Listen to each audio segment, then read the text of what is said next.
জয় গুরু। পরম দয়াল আমার, তোমার চরণে জানাই ভূমিষ্ঠ প্রণাম, আর আপনাদের প্রতি প্রত্যেককে জানাই আনন্দিত জয় গুরু। আজকে আলোচনা করব রান্না কি করে সহজ পাচ্য করে তোলা যায়। আমরা তো সবাই রান্না করি, তবে সেই রান্নাটা কি আমাদের সহজ পাচ্য হয়? উপযুক্ত রান্না কি আমরা করতে পারি? আমাদের যে বড় মা ছিলেন, তিনি কিন্তু খুব সুন্দর করে রান্না করতেন। তিনি কীরকম করে সহজ পাচ্য করে রান্না করতেন, আর শ্রী শ্রী ঠাকুর একটা ফর্মুলা বলে দিয়েছেন। সেই ফর্মুলাটা কি, সহজ পাচ্যভাবে রান্না করার ফর্মুলা, সেটাই আজকে আলোচনা করব। চলুন শুরু করছি। আচার্যদেব শ্রী শ্রী দাদা বলেছেন, ঠাকুমার পায়েস রান্নার কোনো তুলনা হয় না। এমন অসাধারণ পায়েস আমি জীবনে খাইনি। প্রায় 20 কেজি দুধকে জাল দিয়ে 10 কেজি করে আতপ চাল ঘি দিয়ে ভেজে দুধের মধ্যে যে নাড়তে নাড়তে ডেনা কাল হয়ে যেত, হাত ব্যথা হয়ে যেত। এই রকম পরিশ্রম করতে কেউ সাহস পাবে না।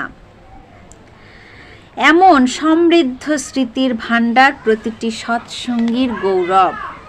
যখন প্রায় সব রান্নাই এখন আবেগ বর্জিত ঘরে, রেস্তোরাঁয়, তখন মনের আনাচে কানাচে ভেসে বেড়ায় এসব স্মৃতি, যাকে অবলম্বন করে জীবনের অনেক অদৃশ্য ভাঙন রুখে দেওয়া যেতে পারে সন্দেহ নেই। বাস্তবেই এ এক অমূল্য প্রাপ্তি। পর্যাপ্ত রসবোধ থাকলেই যেটা বোঝা যাবে।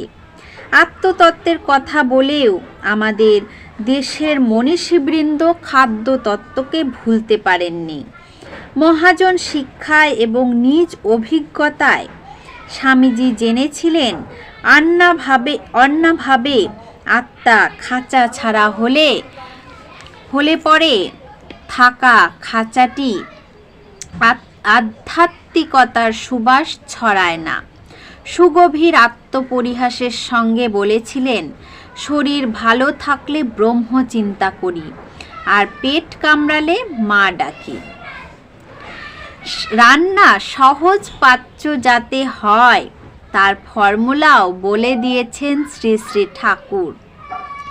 গোলমরিচের গুঁড়ো আর হলুদের গুঁড়োর সঙ্গে একটু মাখন ও অল্প নুন দিয়ে তরকারি, ডাল, এই সব রাঁধলে সেই ফুডটা সেই খাদ্যটা খুব লাইট, লঘু হয়।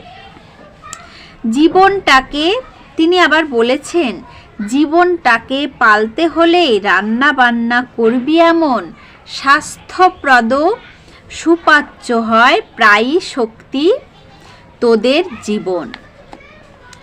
উচ্চমানের প্রায় 250 রকমের নিরামিষ রান্নার পদ্ধতি দিয়েছেন তিনি। জেনে অবাক হয়েছি, ঠাকুর তার পিতৃদেবকে নিজে রান্না করে বেশ কয়েকবার খাইয়েছেন। নৌকাকে পূর্ববঙ্গে অনেক সময় পানসি বলে।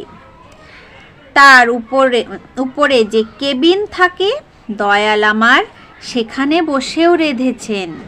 স্মৃতির উজান ঠেলে বলেছেন, একবার সেই জলের মধ্যে যেমন কি ধান হয়, সেই ধান ক্ষেতের কাছে পানসিতে বসে রান্না করছি। রান্না আরম্ভ হওয়ার পর শালার পো শালা, ঝাঁকে ঝাঁকে ফড়িং আসতে লাগলো। ওরে বাবা, সে প্রায় ফড়িং এরই একটা ঝোল হয়ে যায়। তারপর তাড়াতাড়ি করে ভাত চাপা দিলেম, নতুবা ফড়িং ভাতেই বুঝি হয়ে যেত।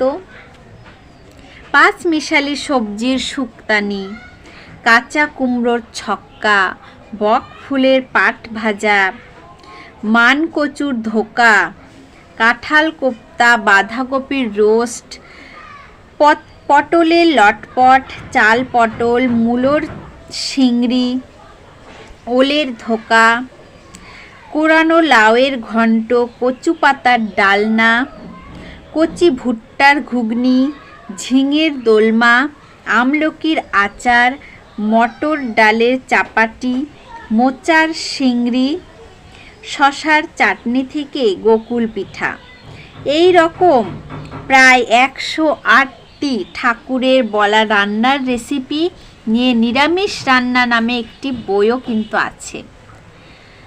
শ্রীমতী বড় গিন্নি সংগৃহীত সেই বইটি প্রকাশিত হয়েছে তপোবন প্রকাশন থেকে।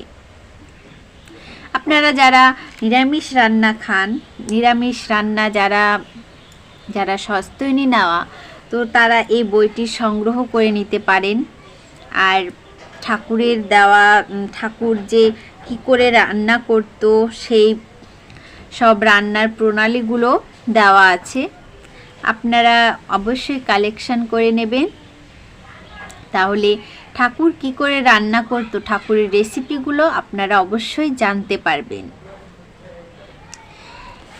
তো এই ছিল রান্না সহজপাচ্য করে তোলার ফর্মুলা। আরও একবার বলে দিচ্ছি ফর্মুলাটা: গোলমরিচের গুঁড়ো আর হলুদের গুঁড়োর সঙ্গে একটু মাখন ও অল্প নুন দিয়ে তরকারি, ডাল, এই সব রাঁধলে সেই ফুডটা কিন্তু খুব লাইট হয়।